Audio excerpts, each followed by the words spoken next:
Good afternoon, everybody. This is Bob Iacchino along with Mike Arnold from Path Trading Partners.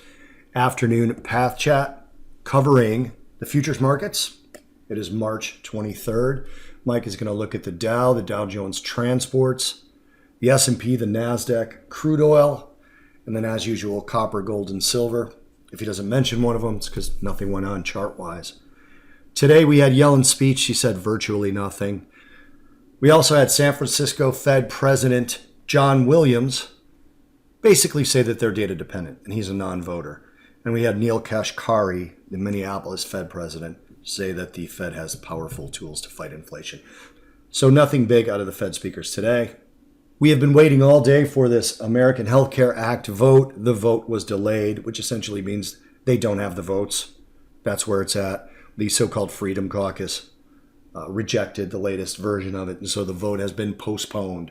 They wanted to do a vote on the anniversary of Obamacare, which was today, and they didn't get to it. It's all silliness. We did have a major outperformance in new home sales, though. New home sales were expected to come out up 1.6%. They came out up 6.1%, so that was a big beat. Pretty much everything else was status quo. I'm going to turn over to Mike, let you know what are you seeing on the charts. Okay, great. Thank you very much, Bob. Let's start off with the Dow Jones-Transports.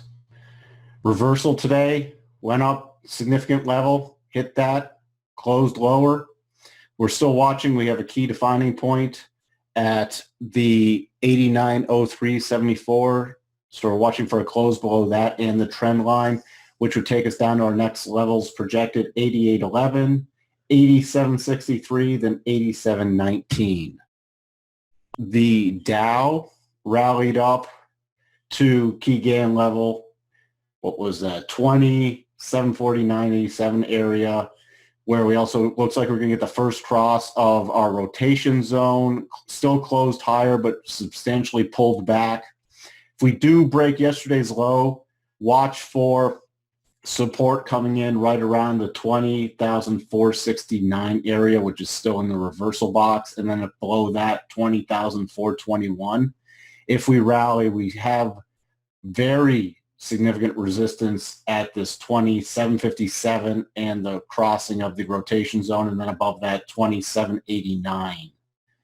And then if we were to get through that, we have a trend line still higher for if we got a really big rally, which would be around 2892 to 2900.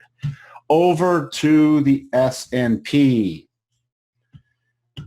Also moved up key gain level right around the 2355, 56 area, hit the first cross rotation zone, closed lower. If we break yesterday's low, which is also a gain level 2332.75, watch for 2328.50, and then below that 2315.50 is our next key levels.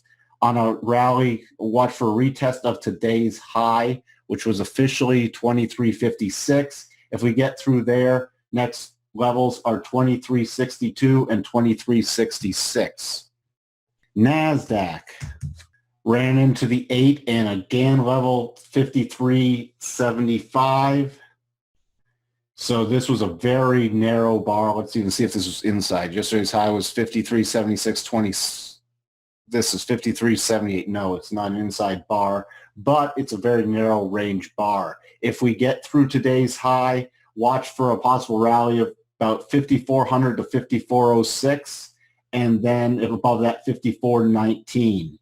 If we go lower, watch for 53.33, followed by 53.15, followed by 5300. Switch over to crude. Trend line right here to support. This is a larger trend line. The beginning is even off the screen. If we trade through this intraday, we're going to be watching for a retest of the 47.09 level to 47.01.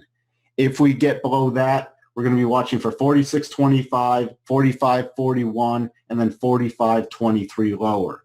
Should we rally and get above the 8 and this downward sloping trend line, we're going to be looking for 48.77, followed by a significant level, 49.47.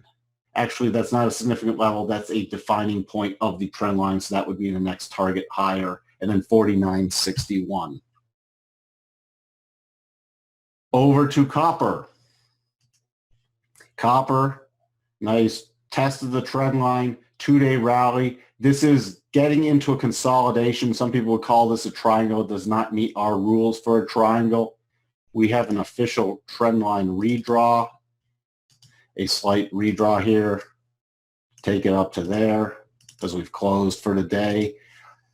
If we continue the rally above this really 265.73 level, watch for a test of the trend line and the 268.21 to 268.92 levels.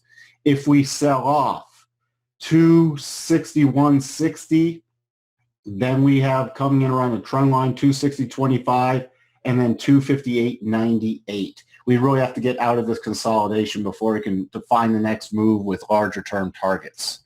Gold rallied up a bit today, then reversed and closed lower. So continued pullback tomorrow, watching for 1238.70, followed by 1235, followed by 1231 are our key levels lower. If we turn higher, watching for 12.